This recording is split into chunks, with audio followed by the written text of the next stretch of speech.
다음은 이해우 센터장님께서 토론해 주시겠습니다. 네, 안녕하십니까. 서울시 정신건강복지센터 센터장 이혜우입니다. 아마 제가 이 정책 포럼에서 토론자로 나오게 된 이유 중에 하나는 현재 서울의료원이라는 감염병 지정병원에서 공공병원에서 일을 하고 있는 의사로서 또 지역사회에서 광역정신건강복지센터를 이제 운영하고 있는 정신과 의사로서 코로나19 이후에 그 뉴노멀 정신건강복지 거버넌스에 대해서 어떤 의견이 있는지를 들어보시고자 하는 목적이라고 저는 생각하고 토론문을 좀 작성을 해보았습니다.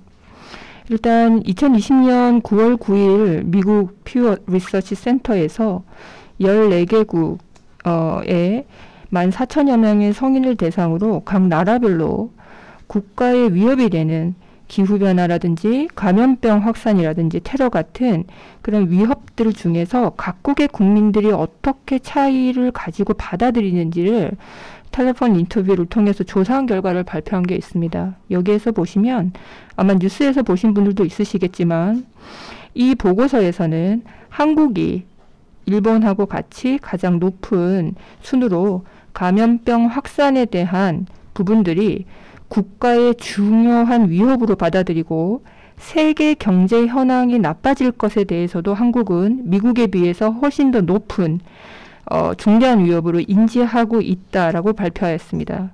이에 반해서 유럽이나 이런 쪽은 감염병이 지금 현재 확산되어 있는 상황에서도 기후변화가 훨씬 더 국가의 중요한 위협이다라고 국민들이 인지하고 있다라고 발표하였습니다. 감염병, 즉 이제 최근에 코로나19를 위험으로 인식하는 것 자체가 사회적 피해를 줄이는 것에 도움이 줄 수 있을 것 같습니다. 왜냐하면 위험으로 인식을 해야 훨씬 더 주의를 할 수 있으니까요. 그렇지만 실질적으로 우리나라가 봤었을 때 다른 나라에 비해서 사망자 수와 확진자 수가 상대적으로 낮음에도 불구하고 코로나19에 대한 걱정과 우려가 많은 것을 알 수 있었습니다.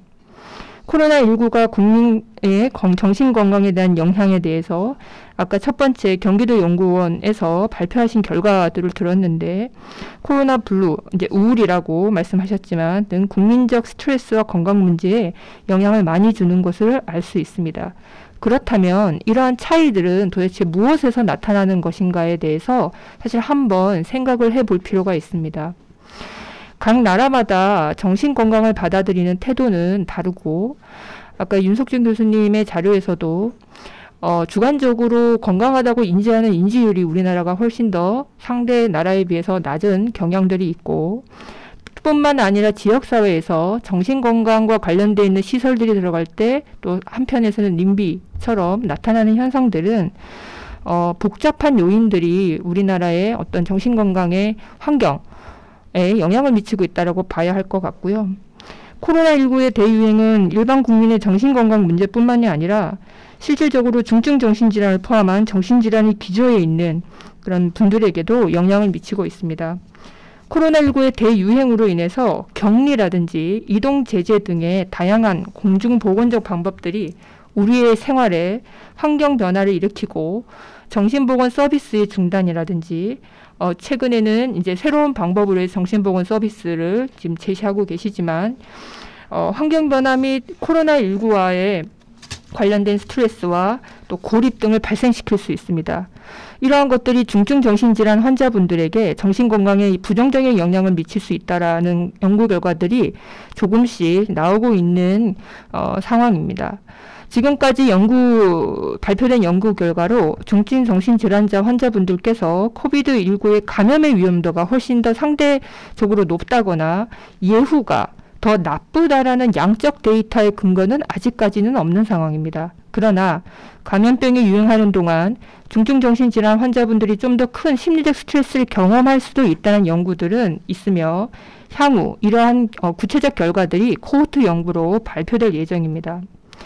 일반 국민을 대상으로 하여 코로나19 심리방역 마음건강 지침, 마음 백신 7가지 등 다양한 정신건강 예방, 일종의 이제 사이코 에듀케이션과 정보 전달이 함께 들어가 있는 그런 증진이란 메시지 전달과 인식, 정확한 정보 전달을 적극적으로 진행하는 것이 필요하며, 이는 재난 초기에도 중요하지만 현재처럼 코로나19가 장기화되는 상황에서 국민의 마음 건강에 대한 심리 방역은 더욱 중요해질 것입니다. 확진자의 가족, 자가격리자 등을 포함한 직접적으로 간접적으로 감염병에 연관된 경험을 한 대상자분들은 국가 트라우마 센터를 포함하여 지방자치단체와 정신건강복지센터의 심리 지원이 이루어지고 있고, 고위험군의 경우 또는 본인 스스로 필요하다고 생각하시는 경우에는 개별 상담을 적극적으로 지원하고 조기에 개입하고 있습니다. 동시에 향후에 기존에 효과적이라고 알려져 있었던 CBT 베이스의 다양한 개발되어 있는 온라인 또는 모바일 자기관리 프로그램이나 심리지원 프로그램 등을 활용하는 것 또한 하나의 방법이며, 관련 플랫폼을 공공의 영역에서 개발하고 이를 적극적으로 관련 기관들이 활용할 수 있도록 시스템을 맞춰주는 것 또한 필요할 것입니다. 최근 포스트 코로나 생보사 언택트 일반적 건강관리 서비스 계획이 보도자료로 나온 바가 있는데, 건강보험공단 검진 결과를 활용한 식생활 코칭이라든지 1:1 개인 상담 등이 포함되어 있고, 신체적 건강과 함께 심리적 건강관리에 건강관리에 영향을 미칠 수 있는 심리 상담까지도 포함되어 있는 상황입니다. 이러한 것들을 예를 든다면 향후에 포스트 코로나 시대 뉴노멀에서는 거버넌스를 이용한 다양한 기존에 있는 시스템들이 함께 같은 플랫폼을 이용하여 서비스들이 중복되지 않게 제공되는 것 또한 필요할 것이라 생각합니다.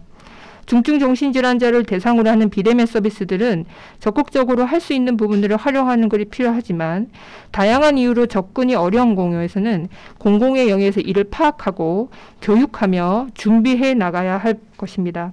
뿐만 아니라 코로나19 이후에도 감염병 유행 상황을 대비하여 확대해 나가는 부분 또한 필요합니다. 지금의 상황이 아니라 향후 수년간 감염병은 우리의 일상으로 들어올 가능성이 높고, 위드 코로나라는 용어를 쓰시긴 하셨지만 그 정도로 향후엔 피할 수 없는 상황이 될 것이라는 어떤 가정하에서 준비하는 것이 필요하지 않을까 생각합니다. 이미 일부 청소년 이용시설이나 정신재활시설, 정신건강복지센터에서도 비대면 사례관리를 진행하고 있지만, 체계적인 비대면 사례관리의 매뉴얼화와 함께 활용이 가능한 플랫폼들이 개발되어 이러한 실질적인 서비스들이 효율적으로 그리고 제공하는 그 실무자분들이 좀 더 편하게 지역사회 기반의 정신건강 서비스가 제공될 수 있도록 해주시면 좋을 것 같습니다. 마지막으로 코로나19 대유행 상황에서 응급의료 체계의 구축을 생각해 본다면 정신응급을 넓은 개념에서 바라보셔야 됩니다. 치료와 돌봄, 복지는 따로 떨어져 있는 것이 아니라고 생각합니다.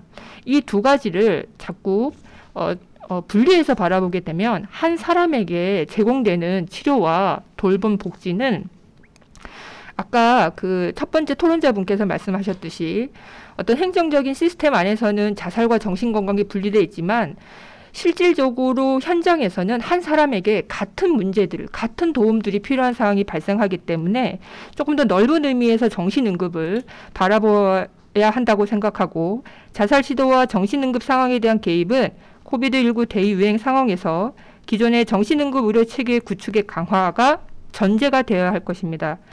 이에 감염병까지 합쳐진 상황에서의 응급의료 체계까지 만들어 나가야 하기 때문에 지역사회에서는 여러 다양한 어려움들이 발생합니다. 예를 들어 신체적 손상의 동반 여부나 감염 여부에 대한 검사 및 확인, 자가격리자 또는 열이 나는 대상자에서 정신응급의 상황이 발생했을 때 어떠한 의료적 시스템 안으로 들어가서 이분들이 적절한 의료적 서비스를 효율적으로 받을 수 있는지, 정신응급의료 체계에서 정신과 급성기 병실의 문제나 적절한 의료체계 전달을 확립하는 부분 등이 포함됩니다. 보건복지부는 이러한 문제를 인식하고 정신응급 체계를 강화하기 위한 여러 정책들을 작년부터 진행하고 있는 것으로 알고 있습니다. 응급의료 영역에서 정신질환자의 응급의료 진료를 위한 법적 근거를 마련하는 등 2020년에는 법적 제도의 변화들도 있었습니다. 하지만 이 부분은 과거 감염병 유행의 상황이 아닌 시기에도 우리나라 정신응급 의료 전달 체계는 가장 취약하고 강화시켜야 하는 영역이었습니다. 이에 코로나19 이후 정신응급, 응급의료 체계의 구축은 국민의 감염병 상황에서의 정신건강 예방과 증진과 함께 필수적인 의료 체계 중 하나로 만들어 나가야 할 것입니다. 이상입니다. 예, 발표 감사합니다. 저도 그 사전에 들어온 질문지 중에서 한 가지 질문을 좀 드리겠습니다. 그 포스트 코로나 시대, 뉴노멀 시대에 정신건강 서비스 행태가 많이 바뀌는 가운데서 특히 재활시설이나 그 정신건강복지센터는 어떤 구체적인 역할을 좀 더 해야 될까? 그리고 그런 역할을 하기 위해서는 직원들의 역량 강화가 중요할 텐데 직원들한테는 어떤 역량 강화를 위한 노력과 준비를 해야 될까? 그런 질문이 있었습니다. 예.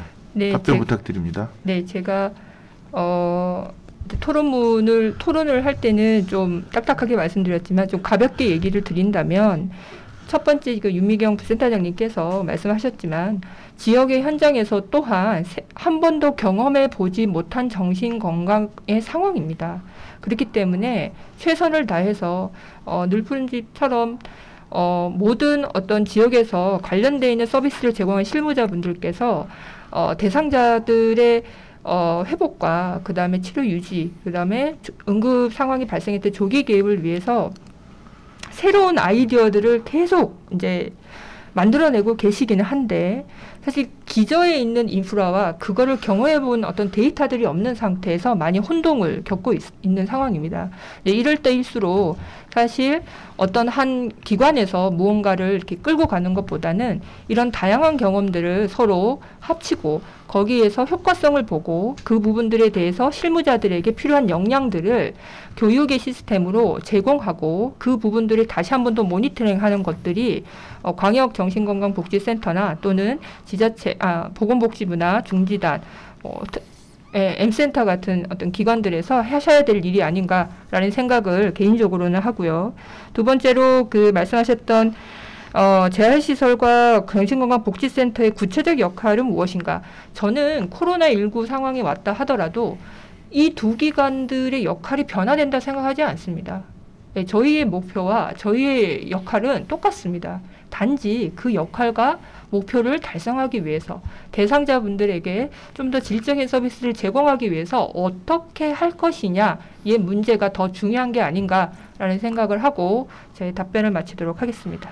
예, 현장에서는 좀 창의적인 여러 가지 서비스를 개발을 하고 광역센터나 중앙지원단이나 혹은 복지부나 또 국립정신건강센터에서는 그런 것들을 서로 공유할 수 있는 기회를 드리고 또 정리를 하고 또 그런 것들에 대해서 좀 소개를 하고 또 역량 강화를 할 수 있는 그런 프로그램들이 절실하게 필요하다는 말씀으로 이해하고 다음 그 토론자로 넘어가겠습니다.